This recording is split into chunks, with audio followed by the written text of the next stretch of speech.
Fala moçada, vamos nessa? Dentro desse bloco eu vou trazer mais alguns exemplos aí envolvendo a parte de função inversa para a gente dar uma reforçada nesse conteúdo, beleza? Então acompanha comigo aí, bora lá. Dentro da parte então de funções, vamos ver aqui um pouquinho mais sobre a noção de função inversa e aí eu vou trazer para vocês aqui esse exemplo. Olha, quero que você calcule comigo aí ou determine para mim qual seria então a função inversa dessa que eu apresentei para vocês aí, certo? F de x igual a 2x mais 5 sobre x menos 3. Bora lá? Se eu quero descobrir a função inversa, primeira coisa, troquei ali aquele f de x por y. Então fiquei com y igual a 2x mais 5 sobre x menos 3. Perfeito? Y igual a 2x mais 5 sobre x menos 3. Daí, para descobrir então a função inversa, o que eu vou fazer? Vou trocar. Ok? O que é x vai virar y, e o que for y vai virar x. Então, onde está ali o y, eu vou colocar x, e aí vai ficar assim, olha, x vai ficar igual a, onde está o x eu coloco o y, então fica igual a 2y mais 5 dividido, onde está o y, desculpa, onde está o x eu coloco o y, então dividido por y menos 3, tá bom? Moçada, lembra que no primeiro momento, para você descobrir a inversa, você só troca o x por y, não tem nada que pegar, porque aí muita gente começa a confundir, né? Não, aí eu troquei aqui o mais pelo menos, o menos pelo mais. Não, aí você está fazendo algo que não está dentro da nossa regra aqui para você descobrir função inversa. A sacada é, num primeiro momento, pegar a função que você tem e fazer essa troca, tá bom? Muito bem. Agora, o que eu faço? Vou pegar esse meu y menos 3 e vou passar multiplicando. Daí, então, eu vou ficar com o seguinte, x que multiplica y menos 3 fica igual a 2y mais 5, certo? Depois, pega e multiplica x pelo y, x pelo menos 3, aplica então uma distributiva. O x eu vou multiplicar pelo y e o x eu vou multiplicar pelo menos 3. X vezes y vai ter que dar xy e o x vezes menos 3 vai ter que dar menos 3x. Tudo isso igual a 2y mais 5. E agora? Agora, vou pegar e vou isolar o y, ok? Se eu for isolar o meu y, eu vou passar a ter isso aqui, olha. Xy menos 2y igual a 5 mais 3x. Concorda comigo? Passei o 2y para o primeiro membro trocando o sinal, ok? E o menos 3x, passei para trás trocando o sinal. O que eu faço agora? Coloco ali o meu y em evidência. Então, se eu for colocar aqui o meu y em evidência, vou deixar indicado, olha, que o y multiplicando o x menos 2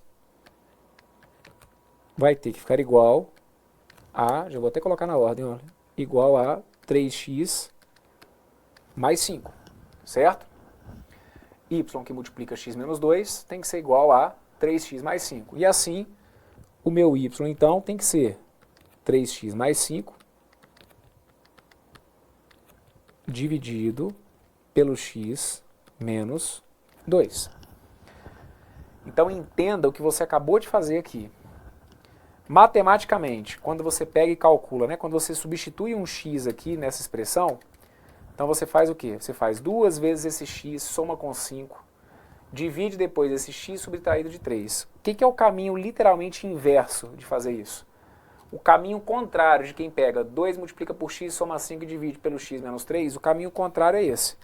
É pegar 3, né? Tipo assim, então chegando, né, se a gente fosse voltar, eu voltaria pegando 3 vezes o valor do x, mais o 5 e dividindo pelo x menos 2. Lembrando que agora esse x estaria, é como se fosse o nosso contradomínio, né, na nossa primeira função. Na inversa, aquele contradomínio passa a ser o domínio, então é de onde a gente pegaria os valores de x na volta, E o caminho inverso, então, para eles retomarem onde eles estavam, seria esse. Y igual a 3x mais 5 dividido pelo x menos 2.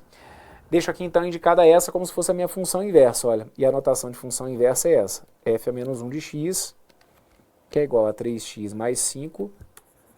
F a menos 1 de x é igual a 3x mais 5 dividido por x menos 2.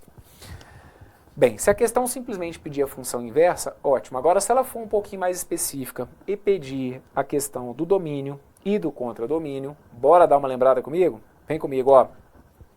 Qual que é o domínio da minha função f? O domínio da minha função f é o seguinte: qualquer valor de x, desde que esse x menos 3 seja diferente de zero, certo? Eu preciso que esse denominador, pelo fato de eu ter aqui uma fração, eu preciso que esse denominador seja o quê? Seja diferente de zero. Então, se o x menos 3 for diferente de zero, é porque o meu x vai ter que ser diferente de quanto? O meu x tem que ser diferente de 3, ok? Já esse x menos 2 faz com que, na minha função inversa, o domínio seja o quê? X menos 2 diferente de zero, ou seja, o x tem que ser diferente de 2. Então, na função inversa, ou o domínio da função inversa é esse. X pertence aos reais, tais que o x tem que ser diferente de 2. Só que, como a gente está falando aqui de duas funções que são inversas, o domínio dessa tem que virar o contradomínio dessa. E o domínio dessa tem que ser o contradomínio da outra. Então, a gente deixa indicado que a f de x, ela é uma função que vai de r, deixa indicado assim, olha, aqui é a minha função f, ela vai de r menos o 3 em r menos o 2. Ok? Já a minha função inversa, ela faz literalmente o caminho inverso.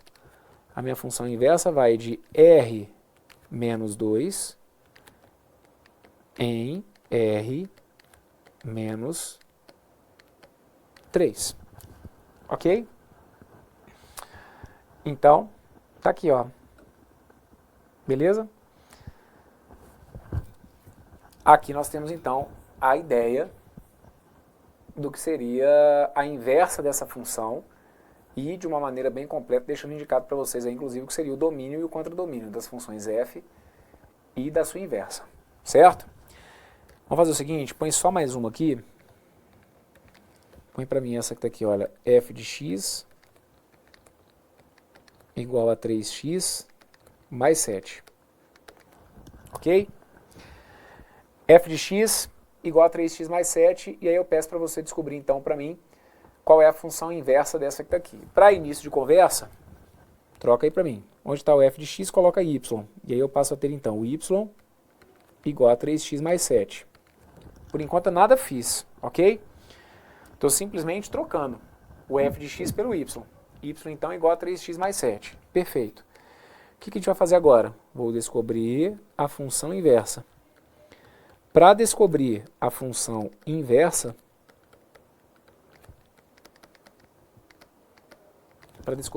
inversa, eu troco, ok? O que é y vira x, o que é x vira y. Então eu passo a ter isso, olha. X é igual a 3y mais 7. Só que agora eu não estou a fim de descobrir a expressão da função inversa. Para descobrir isso, a gente não isola o y. Então, onde está lá? X igual a 3y mais 7. Agora, eu vou isolar. Eu vou ficar com 3y, que vai ter que ser igual a x menos 7. Veja se o que eu fiz aqui faz sentido para vocês. Só passei esse 7 que estava somando subtraindo, e aí eu passei a ter x menos 7 igual a 3y. Logo, o meu y vai ter que ser x menos 7 sobre 3. E aí essa que está aqui então é a expressão da minha função inversa. A inversa daquela que está ali é essa, olha. É o x menos 7 dividido por 3. Então, esse que está aqui é o caminho inverso de quem faz isso. Olha, tinha aqui um x. Peguei esse x, multipliquei por 3 e depois eu somei 7. O que é o caminho inverso de você fazer isso? Ó, peguei esse x, multipliquei por 3 e depois eu subtraí 7. Qual que é o caminho inverso de você fazer isso? É pegar, somar 7, ou no caso aqui, né, aquele como somou 7, então seria subtrair 7, e aqui como ele tinha multiplicado por 3, ele teria que fazer o quê? Dividir por 3. Essa que está aqui é uma situação em que, se você tem a sacada de entender que a função inversa nada mais é do que uma fórmula para desfazer o que foi feito, essa que está aqui, como é uma função simplesmente polinomial, e ainda mais de primeiro grau, você pode ir direto, né? Multipliquei por 3 e somei 7. Para fazer o caminho contrário, primeiro eu subtraio 7 e depois o resultado eu divido por 3. Assim, com certeza, você consegue chegar no que seria o caminho inverso. O que você pode dizer para mim sobre o domínio dessa função f? Tem alguma restrição para essa minha função? Restrição alguma, concordam? Aqui, olha, qualquer valor de x que eu colocar naquela função vai gerar para mim uma imagem. Eu não tenho nenhuma condição de existência, certo? Aquilo ali não está dentro de um radical, aquilo ali não está no denominador. Então, o domínio dessa primeira função é o conjunto dos números reais. Já o domínio da sua função inversa, mesma história. Ah, Bruno, mas aí tem um denominador. Mas ok, o denominador já é diferente de zero. Então, aqui, o seu domínio também continua sendo o quê? O conjunto dos números reais. Então, olha, tanto a função f vai de R em R, quanto naturalmente a sua função inversa, que é onde a gente literalmente inverte, e aí eu continuo tendo uma função que vai de R em R, certo? Verifica, olha, se você colocar aqui, por exemplo, troca para mim, né? Só de curiosidade para você perceber, olha, troca aqui o x por 1, por exemplo. Então, se você trocasse o x por 1, 3 vezes 1 mais 7, 3 vezes 1 daria 3, 3 mais 7 daria 10. Você percebe, então, que o par, observe, o par 1 e 10 pertence à minha função f de x. Então, obrigatoriamente, se o par 1 e 10 pertence à função f de x, você vai ter que perceber que o par 10 e 1 tem que pertencer à função inversa. E aí verifica para mim se o 10 e 1 satisfaz a função inversa. Bom, a expressão da função inversa é essa que está aqui. Troca o x por 10. O x aqui, olha, na função inversa não é o 10? Então pega o x ali e troca por 10. 10 menos 7 acaba dando quanto? 10 menos 7 dá 3. E o 3, se eu for dividir por 3, vai dar exatamente quanto? Vai dar exatamente 1. Sinal, então, de que o que a gente colocou está tudo perfeito. Beleza? Então aqui, olha, mais um exemplo aí de situação envolvendo cálculo ou, né, determinação aí da expressão da função inversa de uma função dada. Bem, e aí para a gente ir fechando o assunto função inversa, dentro desse bloco, eu trouxe para vocês aqui essa representação, onde está anotado o seguinte, olha, esboçando os gráficos das funções f de x igual a 3x e f é menos 1 de x igual a x sobre 3 em um mesmo sistema de eixos, e considerando f, a gente vai ter isso que está aqui, olha. Vejam, quando a função é inversa, moçada, quando a função é inversa, a gente vai perceber que o gráfico dessas funções, eles são simétricos em relação à reta bissetriz dos quadrantes ímpares. Ô Brunão, você quer me xingar? Me xinga direito. Não começa a falar esse monte de palavrão aí pra mim não, porque não tá dando certo não. Que negócio é esse aí de reta bissetriz dos quadrantes ímpares? Não vem me chamar disso não.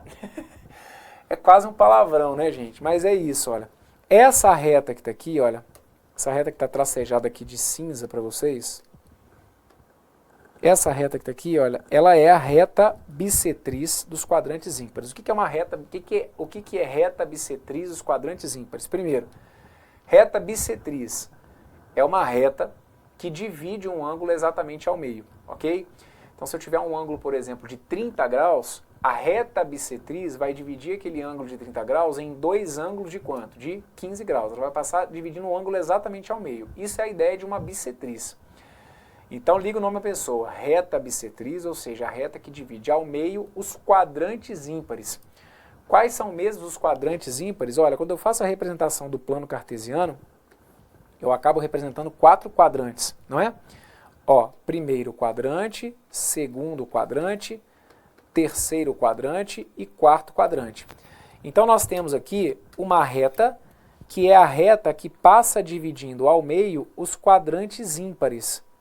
Então, essa reta que está de cinza aí é a reta que faz com que aqui eu tenha um ângulo de 45 graus, aqui um outro ângulo de 45 graus. Então, essa reta que está aqui, ela é uma importante referência para a gente enxergar se duas funções elas são inversas ou não.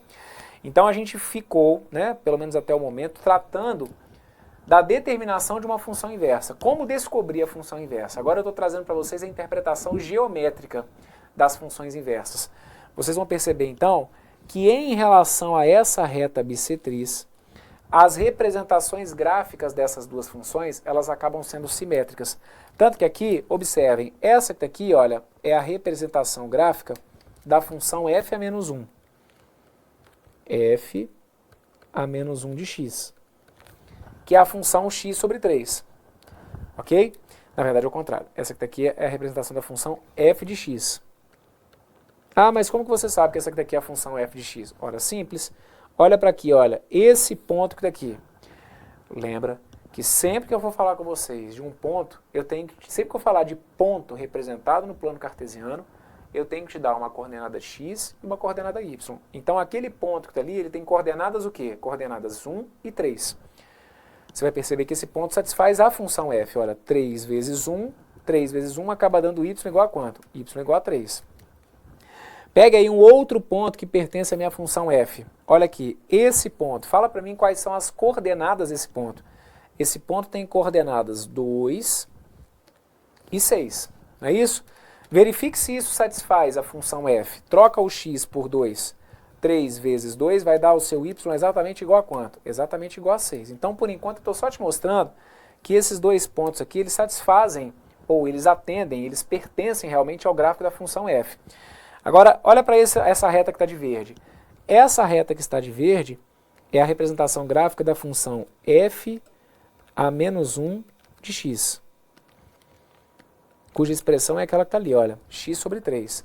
Pega um ponto qualquer que pertença aqui a essa reta. Tem ali um ponto. Esse ponto que eu estou destacando para vocês aqui agora, esse ponto que está aqui, ele tem coordenadas x igual a 3 e y igual a 1.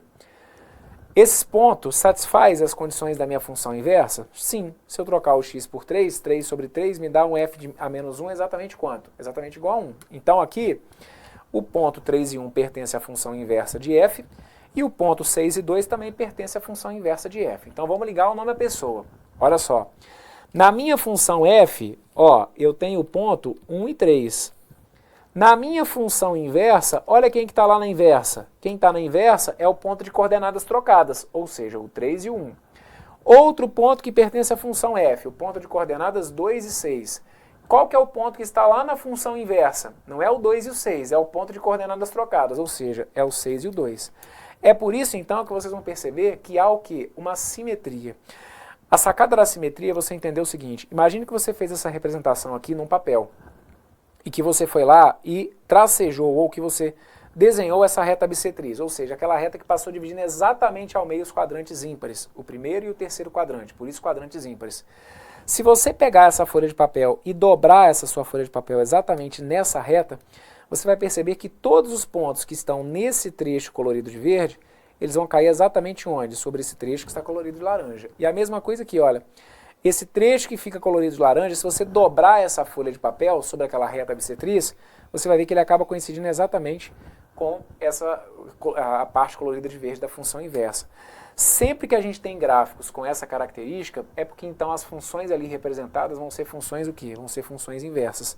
A gente estuda, por exemplo, funções exponenciais e funções logarítmicas. A gente percebe que quando a função exponencial ela é uma função crescente, ela tem um gráfico parecido com esse que está aqui. E que quando a função logarítmica é uma função crescente, ela tem um movimento parecido com esse que está aqui. A gente acaba definindo que funções exponenciais e funções logarítmicas acabam sendo funções inversas. Justamente porque, se eu passar aqui, olha, essa reta bissetriz dos quadrantes ímpares, e claro, né, moçada, isso quando a gente estuda a fundo, né, quando acontece, a gente tem que estudar a fundo a parte de funções exponenciais e logarítmicas, a gente percebe que quando a base da função exponencial é a mesma base da função logarítmica, o comportamento dos gráficos das funções exponenciais e logarítmica na representação do plano cartesiano é esse, o de funções inversas. Então significa que se você pegasse essa reta, desenhasse ela no papel e dobrasse essa folha de papel exatamente sobre esse eixo, você iria perceber, claro que o meu aqui não ficou nem um pouco simétrico, né? Mas a gente iria perceber, por exemplo, olha, que a distância desse ponto a esse teria que ser exatamente igual. O gráfico teria que passar mais ou menos assim, né? De maneira um pouquinho mais simétrica, mas a gente teria alguma situação parecida com essa, ok? Então fiquem atentos, porque eu acho que é uma ideia interessante. a noção da representação gráfica de funções que são inversas. Se eu te perguntar, por exemplo, olha, se essas duas funções aqui, ó, se elas são inversas, vamos colocar aqui, por exemplo, ó, uma função como essa, vamos colocar assim, ó, aqui, e aí eu coloco uma outra representação aqui, certo? E pergunto para vocês se essas duas funções elas são inversas. Aí tem muita gente que acha assim, ah, elas devem ser inversas, né? Suponhamos que sejam gráficos de duas funções diferentes, tá bom? E aí, ah, não, são funções inversas assim. Ah, por quê? Ah, porque uma está um inverso da outra. E não tem nada a ver com isso, moçada. Para que elas fossem inversas, eu teria que tomar como referência essa reta e perceber que há uma assimetria entre esse gráfico e esse aqui. O que não acontece absolutamente. Quando eu falo de simetria, gente, é porque é como se essa reta fosse um espelho, certo? É como se eu fosse projetar o desenho que eu estou vendo aqui, só que espelhado pela reta bissetriz. Então é como se a inversa dela fosse uma que tivesse assim, olha, certo? É como se fosse o reflexo. Uma função como essa que está aqui, por exemplo, não tem nada de função inversa, por exemplo, sendo representada aqui para vocês, ok? Então essa é a noção visual, vamos dizer assim, né? Geométrica do que seriam funções inversas, beleza? Veja aí se ficou tudo entendido. Se tiver dúvida, você vai voltar, vai me acompanhar de novo, ok? E se tiver tudo perfeito, tô aqui, ó, meu muito obrigado chegou. Então é sinal de que eu fechei o bloco. Então se tiver tudo perfeito, a gente segue, tá bom? Um forte abraço para vocês aí, tudo de bom, fui!